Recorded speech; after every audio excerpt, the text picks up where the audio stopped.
अकांत हृदयस्पर्शी मराठी कथा. कामानिमित्त मी विरारवरून प्रभादेवी असा प्रवास करतो. सकाळची 7ची ड्युटी असल्यामुळे नेहमीप्रमाणे 5 वाजता घरातून बाहेर पडून ठरल्याप्रमाणे 5:18ची ट्रेन पकडून डुलक्या देत नाहीतर चोर झोप म्हणजेच एक छोटासा चुटका काढत प्रवास करत असतो. असाच एक दिवस मी नेहमीप्रमाणे ट्रेन पकडून कशीबशी खिडकीशेजारची सीट पकडली.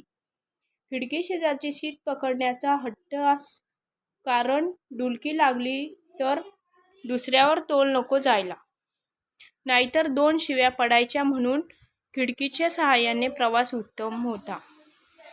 थंडीचे दिवस होते. खिडकीजवळ बसून थंडी लागते म्हणून खिडकी बंद करून निवांत बसलो. गाडी वेळेत सुटली. मग पुढचं स्थानक नालासोपारा आले. नालासोपाऱ्यात गाडी भरगच्च होते. विरार गाडी म्हटले तर मग ती सकाळची पहिली ट्रेन असू दे, नाहीतर रात्रीची शेवटची. नालासोपाऱ्यात राहिलेले बाकी आसने फुल झाली. अर्धे जण खाली मांडी घालून बसून होते.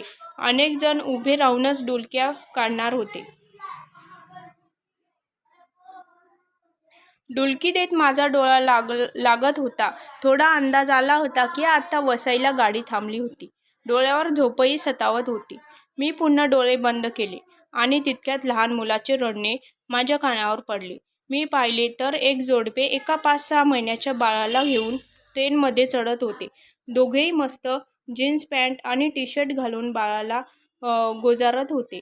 ट्रेनमध्ये गर्दी होती म्हणून ते बाळ रडत होते असणारच. या कारणाने मी त्या बाळाच्या आईला बसायला माझे आसन दिले. बाळाला घेऊन ती खिडकीशेजारी बसली.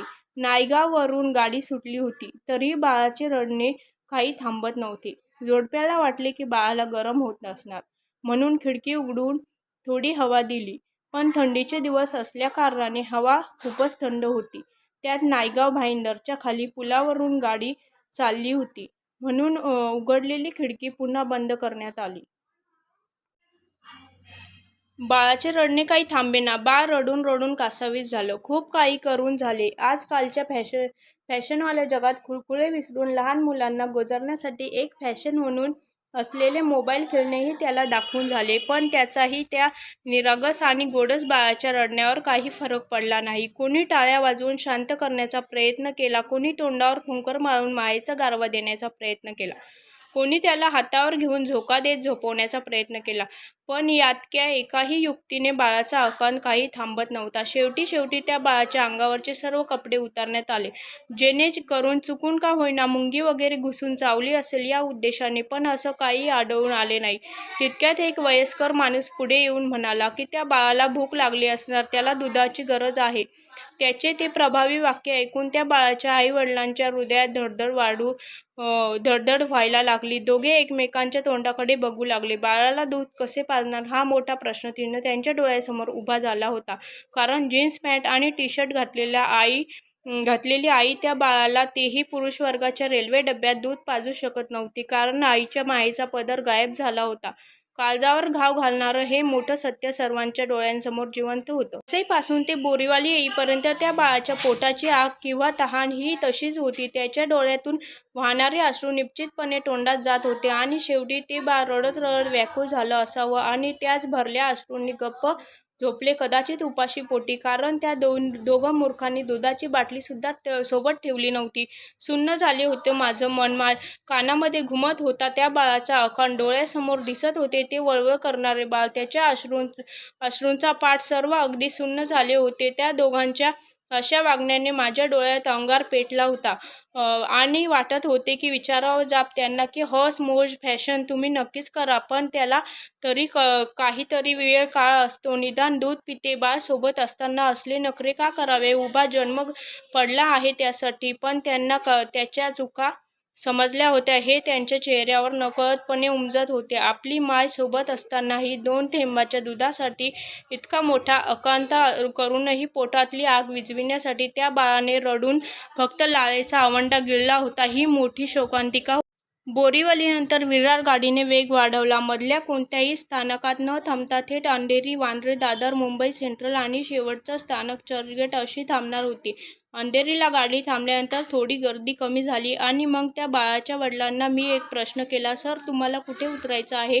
त्या माणसाने उत्तर दिले, दादर को उतरने का है. त्यांच्या भाषेवरून आणि दिसण्यावरून ते अमराठी असल्याचं समजले. पुन्हा त्यांना मी प्रश्न केला, सर अभी दादर उतरने के बाद आपके बेटे को दूध पिलाना होगा क्योंकि दादर में गाडी खाली होगी. माझे हे आधार देणारे शब्द ऐकून तो माणूस पटकन बोलला, सर बेटा नाही बेटी है.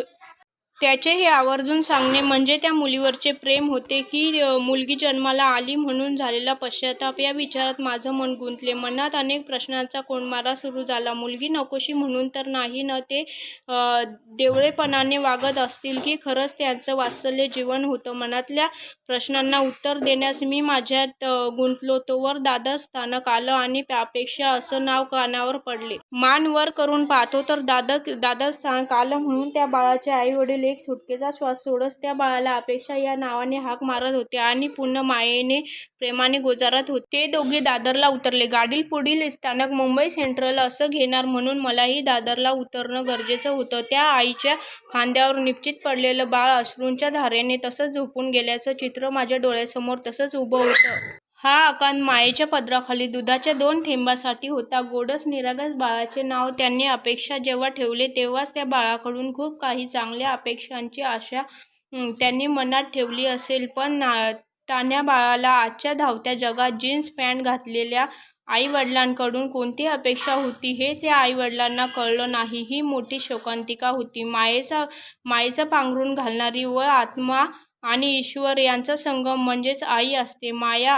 माय ममता जन्मदाता जन्मदात्री माऊली जननी मातृभाई आई माझा गुरु आई कल्पतरू सौख्याचा सागरू माऊली अशी अनेक नावाची देवदेणगी सोबत असतानाही त्या निरागस गोडस बाळाला दुधाच्या 2 थेंबासाठी आकांत करत निराधार असल्यासारखे वाटले हे त्या आई वडिलांसाठी एक लाजिरवाणी गोष्ट होती.